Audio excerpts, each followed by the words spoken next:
we're going to show you a small scene from what we call the Broken House clip. It's actually another reference to Duren. In particular, please look at how Maya, our actress, slides down the structure of this house. It's something actually that you'll see in At Land when she rubs her skin against rocks and against driftwood. It's this very sensual encounter with very rough surfaces. And of course, Maya probably looked at the footage, but also she too has her own encounters with the physicality of certain spaces. It's no more than 1 minute, this clip. Yeah. Did you mean Maya, the actress? Or our actress. Our actress who plays Emma. Yeah, that's what I said.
That's a bit of a strange ending. Sorry. But you see the point, right? That you can quote actually something that Flaubert couldn't know, and still being in tune with the way he quoted from other times. Now, another issue in this novel, from novel to video installation, is what literary people call FID, free indirect discourse, which is a discourse that is sort of subjective, but it's not quite clear who is speaking, or even if they are speaking or thinking, or it's sort of very vague. And the interesting, the fascinating aspect of Flaubert is that thereby, by this use of free indirect discourse, which he was a master of, he didn't invent it, but he was one of the first to really, really use it systematically, is that most of the time you can figure out who is speaking, but with Flaubert, within a sentence, it goes from one to another or to a sort of generalized speaker, which makes it what we keep saying when we do a tour of the installation is, Madame Bovary is all of us.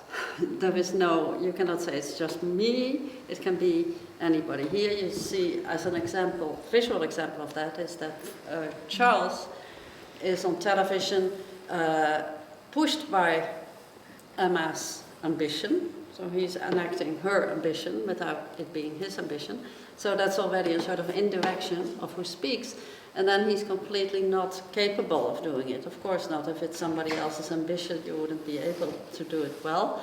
And Emma is listening in horror and looking to how he's failing publicly. So instead of having her ambition fulfilled, it's the total demise of any ambition she could possibly have in relation to her husband. So there is a double indirection in this scene, which is scene 5B that you will see in the gallery, and it's fascinating how he is stumbling, and it's like you are ashamed and embarrassed for him, which makes the audience part of this indirect response. So this free and direct discourse is a very important element in the novel, and it had to become an element in our installation. Not because we had to be faithful to Flaubert, there's no reason. I mean, we respect him as an artist, but there's no reason. But because of this kind of quotation, we were able to do something more than set it on an aesthetic distance as a historical thing, because this is something you can imagine, right? You can see that if your partner was on television and being so totally inadequate and inept, you would feel horrible. And that feeling you can actually empathize with. And that is the whole point of this free and direct discourse in Flaubert. So we are not using this quotability issue to be loyal to Flaubert, although it is a point for us, but because we learn from his writing about how to make art. I guess you could say that break with loyalty in this specific scene, it's actually referencing a moment in the book where Hippolyte, who is a helper at the inn, has a clubfoot and requires surgery, but maybe he doesn't even require surgery, but Emma wants her husband to be famous and says, you know what, help him out, make his life better so that I can have a glorious husband. Daughter wants to. If I may. Yes, sure. Because, what has intrigued me in Madame B, in connection with your comments, is the way Emma is actually seduced due to the power of speech, right? That's what the seduction scene is based upon, right? That Rudolph actually seduces her verbally, right? And initially so does Leon, right? In the sense that he tries to impress her in this way. Whereas when it comes to her husband, he can only talk about the garden shed, right? And she's so bored and drifts away. So what she's asking him to do is seduce me verbally now. Show you can, be my gladiator, fight for me, right? Yes, right. Exactly. That's a fantastic. If you do it, then he fails, and that's the end of it. And that's the end of it. No, absolutely, that's very well spotted. That's super. That's really a good reading of it, because his language is so utterly inadequate in this moment that. But so we also, in this moment with the TV scene, have to update something that we can't really deal with. Clubfoot we surgery. couldn't do the clubfoot operation because that would not be happening today. So we made this the replacement of that, which is another way of saying we are loyal to his contemporary issue of the clubfoot operation by doing this, which would happen today. Yeah. But you're right, it is another form of seduction she's asking him to do.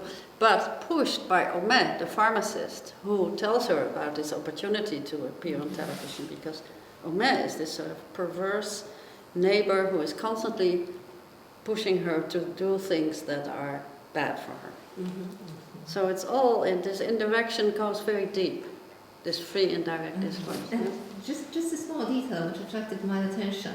When the man on TV tells Charles, you are the gatekeeper, right? And he doesn't understand. But there is this irony. He's not even a gatekeeper sexually in his own house, right? No, right. And the door is open. Yes, right? yes. That he cannot keep the gates closed. Yeah, very good. Very good. This is excellent. Yeah, we need to speak more.